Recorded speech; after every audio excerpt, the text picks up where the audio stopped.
Now, if I were to give you some of the most concentrated topics on the grammar SAT, right? And these topics are 8 to 20 questions of every exam.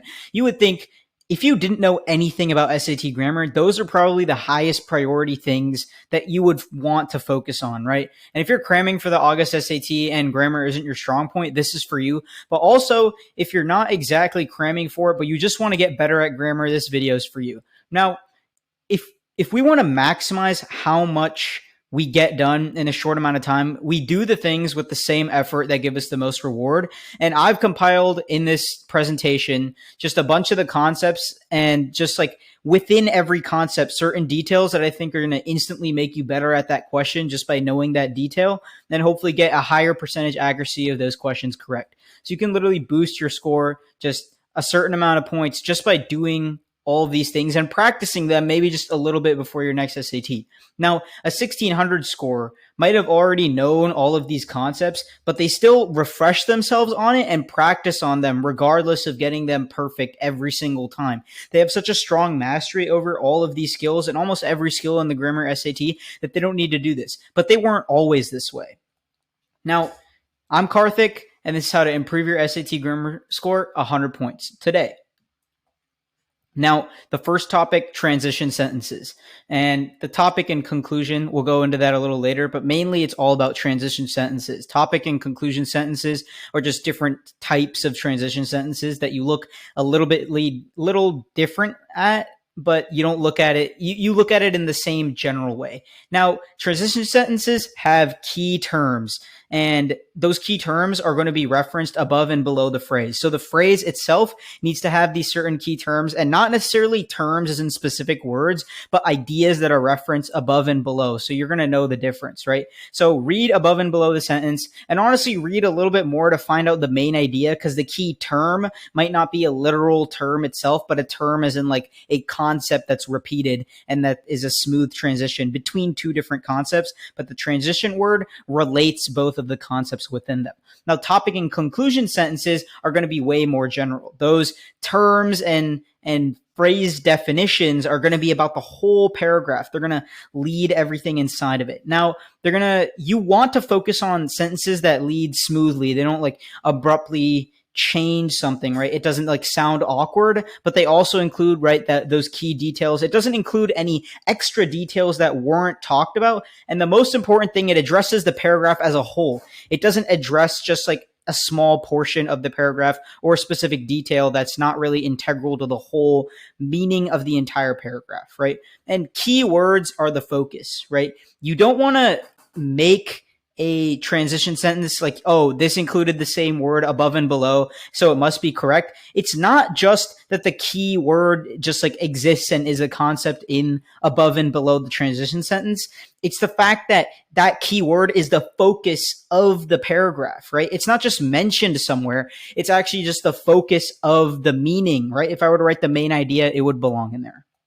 Now, here's some College Panda examples. I really like College Panda. So take a moment to read all of these examples.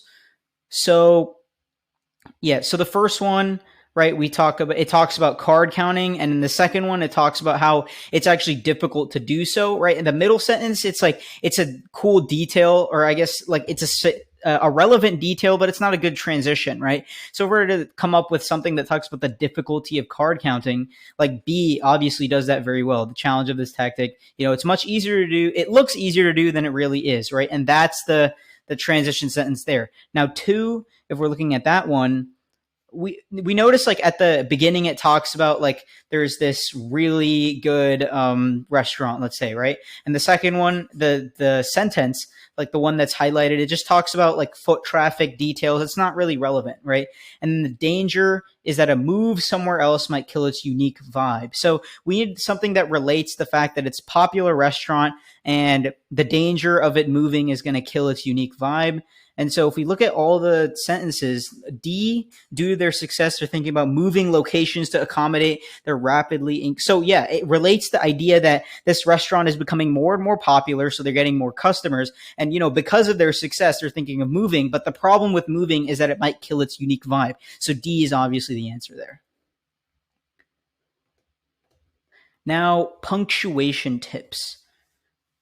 the punctuation tips itself, like every single type of punctuation is just so complex, right? So I'm going to try to break down basically all the punctuation tips I know and all the things that I've learned, and just like in the simplest way possible. So first, independent versus dependent clause. You need to know this because you need to understand, you might already know this like in your head, but you need to know what it is conceptually. Independent is just a sentence, right? A noun and a verb, something that stands alone by itself. A dependent clause might also have a noun and a verb, might just be a noun, might just be a verb, but it needs to stand along with the independent clause to be a sentence. If I were to isolate just that portion, it wouldn't be a sentence. Now, a semicolon, you attach two independent clauses. It's pretty simple. That's the only way you can really do it. And the SAT likes to put semicolons in places where they don't belong at all. So it needs to join two independent clauses. Just make sure you know that. Now, commas, right?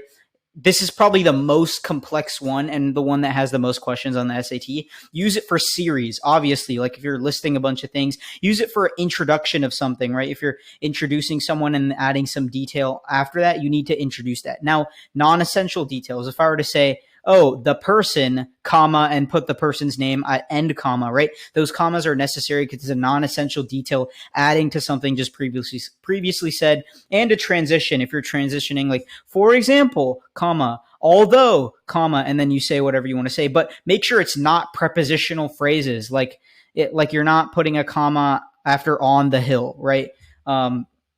It's only for those transition words and not for the prepositional phrases. Now, colons, right? After independent clauses, and it has to be after an independent clause, it's used for lists like nouns or like series of nouns and like types of quotes, right? And this colon is used to provide a clarification or summary of things that are just said in that independent sentence. So a dash, it's very similar to the colon. It has and it has an extremely similar purpose, and you won't ever see a phrase where a colon and a dash is in the same answer choice. If it is, then you know there must be another specific detail that makes it one over the other, right? Like there might be another dash in the sentence that you need to complete. Now it's similar to the colon, but if you're doing it at the end of a sentence, like there's a phrase at the end of the sentence, you just use one dash. But if it's in the middle, like you want to add that detail, you need two dashes on either end. Now, examples, right? There are so many examples for punctuation, like removing them and adding them.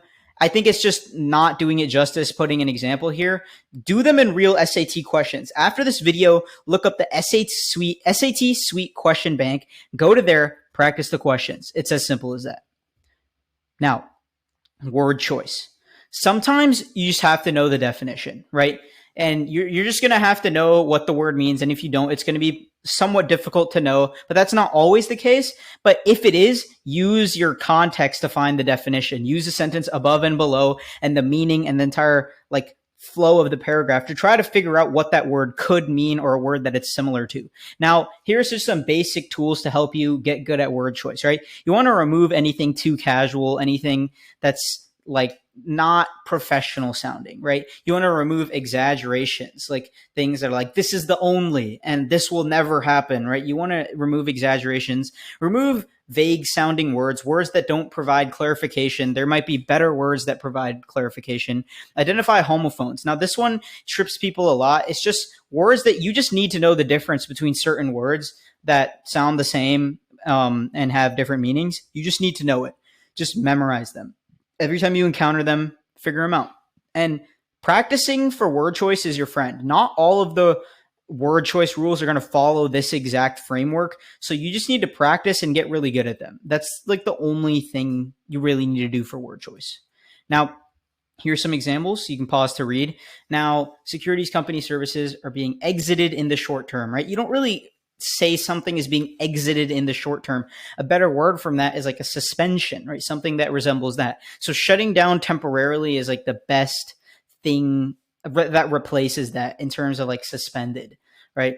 And then for the second one, right, the David Pine is a harsh critic of any chef who do not conform to his standards. Yes, standards are something you conform to, and everything else doesn't really fit the definition. Use conform when you say standards. You don't really use anything else.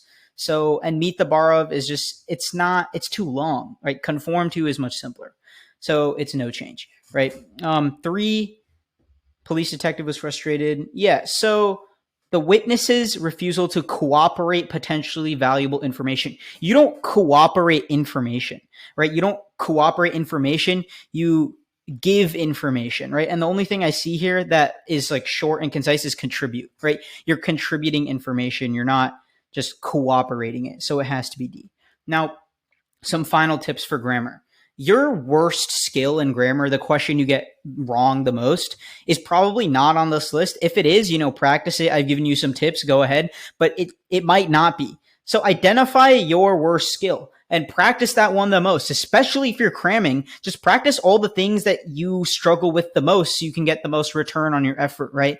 And obviously, this final detail is that preparation increases your results. The more you prepare, the better you're going to get. And you might be proportionally different at where you're at or how much effort you have to do in comparison to another person to get the same score. But that doesn't matter. The effort that you put in is correlated with the better result that you're going to get. Focus on that. Focus on doing more, and you're going to get better. Now, I'm offering SAT prep. Click the link in description if you're interested to apply. I only have one more spot left. So let me know if that's something you're interested in. Thank you guys so much, and I hope you guys learned something today.